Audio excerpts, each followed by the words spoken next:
Across America this morning, 6,000 service bays are standing completely idle. The equipment is all there. The parts are stocked. What's missing is anyone to do the work. That's the reality Ford CEO Jim Farley woke up to, and it reaches well past Ford. We're looking at a crisis decades in the making that has finally tipped into critical mass. And it touches every single person who owns a car. Want your vehicle serviced? The typical wait now runs 2 weeks, and not because dealerships can't source parts, but because they flat out don't have mechanics.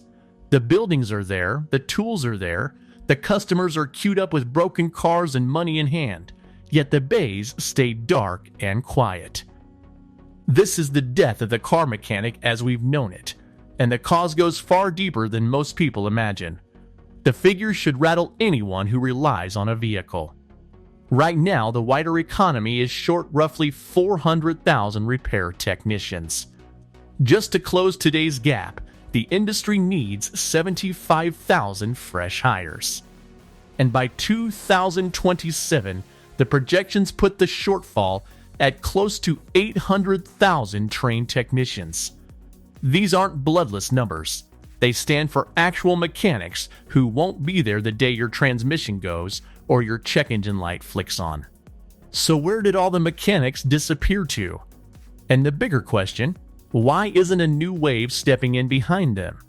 It begins inside American high schools. More than 84% of technicians say schools openly steer students away from skilled trades. More than 20,000 high schools continue to offer automotive programs, but that count has slid year after year for 2 decades instead of expanding to meet the need.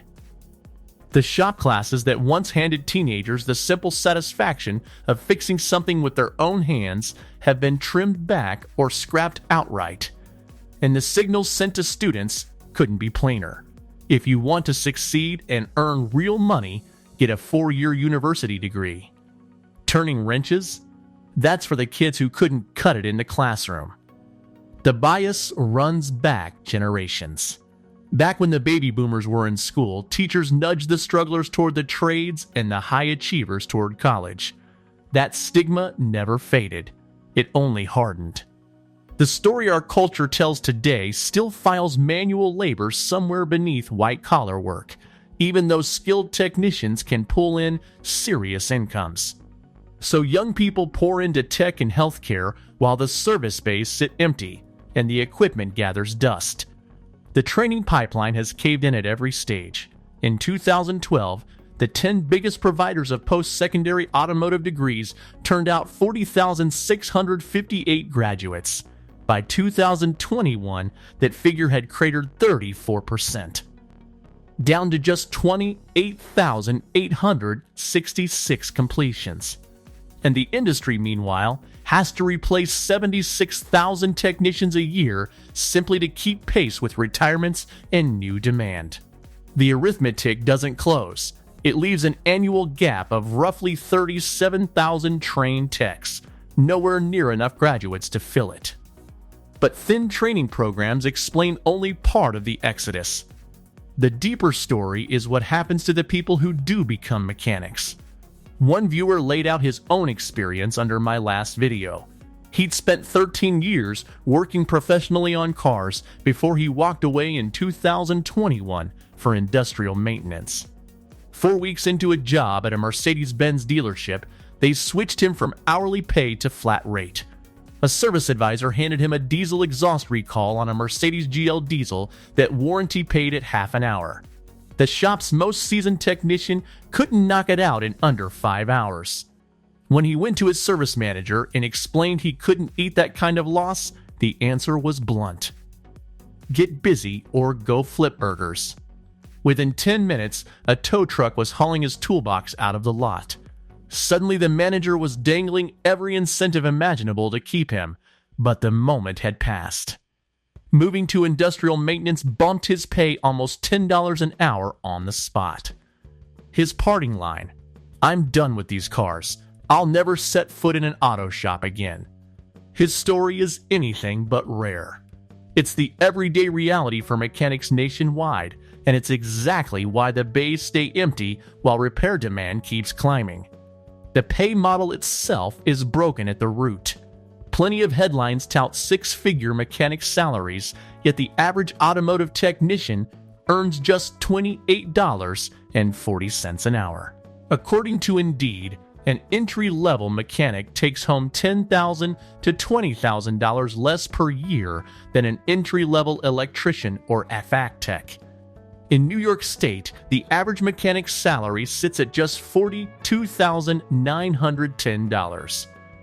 Sure, technicians pulling $160,000 exist, but they're a sliver of the workforce.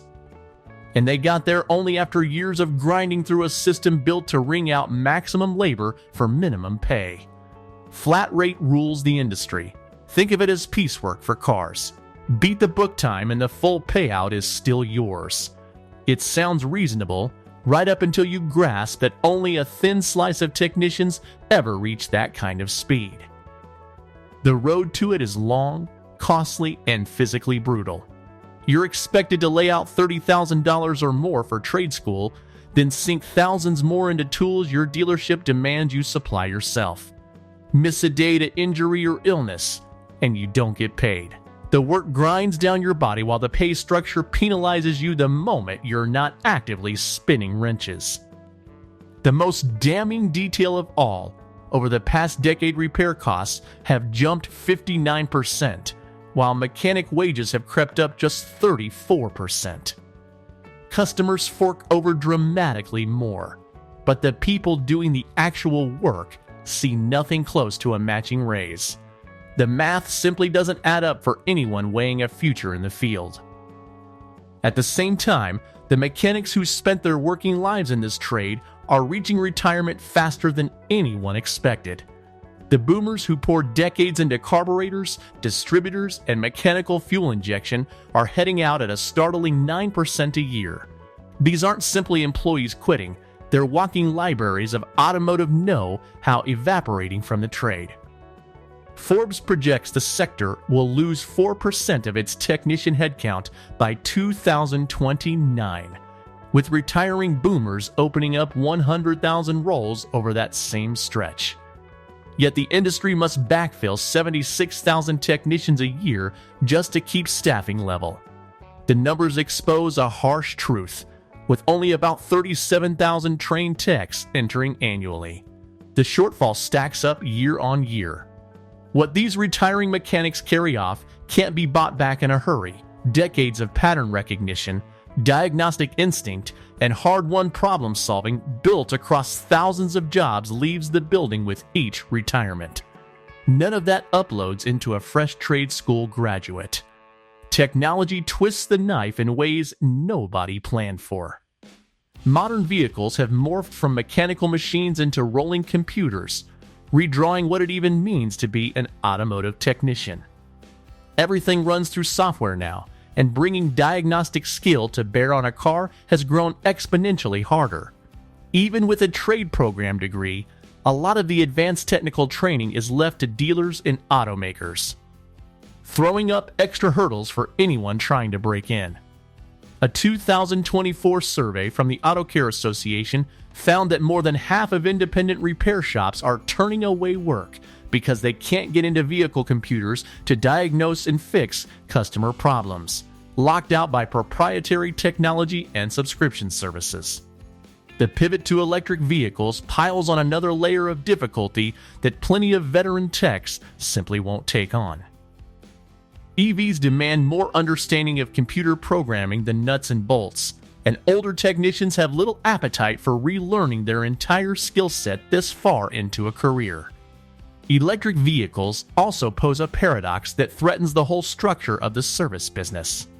A traditional car carries somewhere around 2,000 moving parts. An electric vehicle only about 20, on the order of 100 times less. The Bureau of Labor Statistics puts it bluntly: the rising share of electric vehicles may cap future demand for mechanics. California is already living it. Since 2014, the number of licensed independent auto shops in the state has fallen more than 13%. Estimates suggest nearly 32,000 California mechanics could be out of work by 2040 should new combustion engine vehicles be phased out. Electric car owners save, on average, over $4,000 in repair and upkeep, according to Consumer Reports. Many EV makers recommend nothing beyond a twice-a-year check, a technician looking over the systems and rotating the tires. Service that infrequent translates to far less steady work, even though the repairs that do come up call for pricey diagnostic gear, specialized training, and a lot more time. Newer vehicles break down less often than the old ones, but when they do fail, the bills are staggering. More than 90% of new cars sail through their first 3 years without a major problem, a real leap in reliability. The catch is that the very complexity making them dependable also makes any failure exponentially pricier. On the simpler machines of the past, you fixed things by swapping out small standalone parts with ordinary tools.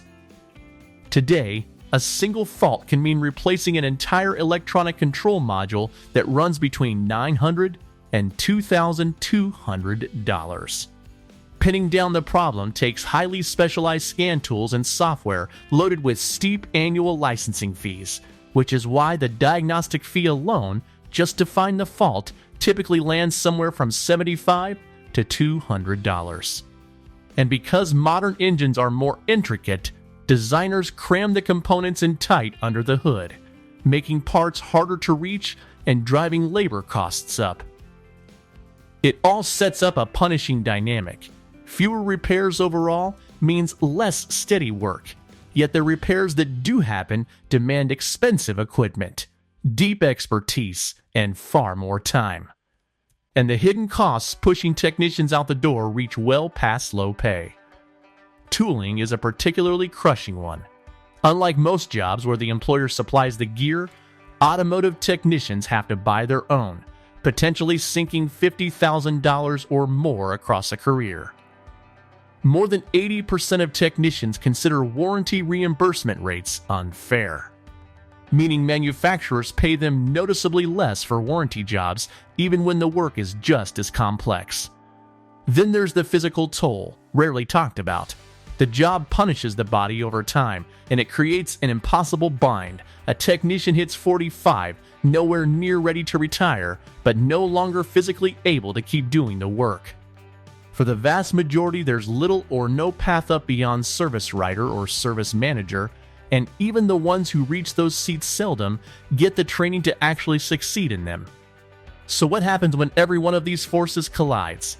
Bays sit empty, lifts and tools idle, nobody to run them. Customers wait 2 weeks for basic repairs, again not for any shortage of parts, but because the qualified technicians are gone. A whole generation is abandoning a line of work that once meant solid middle-class opportunity and now hands them financial insecurity bundled with physical punishment. The automotive service business is caving in on its own broken economics. The buildings are there. The human capital isn't. The industry built this crossroads itself, brick by brick, over decades of neglect, of disrespect, of promises broken to the very people who keep the nation's vehicles running. It coaxed young people out of the trades and then leaned hard on the ones who signed up regardless. It engineered a pay model that draws out maximum labor for minimum money, then told workers to pour tens of thousands into training and tools just to earn less than a comparable trade would pay. It let the boomers retire in waves while never laying the pipeline to carry their knowledge forward. And on top of all that, a technology shift now asks for higher skills while thinning out the work itself. The idle bays won't quietly correct themselves. They're the predictable end state of a business that treated its skilled hands as disposable rather than valuable. Unless dealerships, automakers, and the broader culture rethink from the ground up how they value and pay these technicians, the bays Jim Farley found empty will keep sitting dark. And the fortnight you spend waiting on a basic repair will only grow. The buildings stand ready. The customers keep coming. It's the workforce that's finally said enough. walking off toward careers that actually honor their skills and pay accordingly. That is the true death of the car mechanic, a wound this industry inflicted on itself. Think technicians deserve a better deal and want the unvarnished story of what's unfolding behind those service bay doors? Subscribe. This is the place that says the part the industry would rather you never heard. Tap subscribe, switch on notifications, and ride along as we keep pulling back the hood on the real story.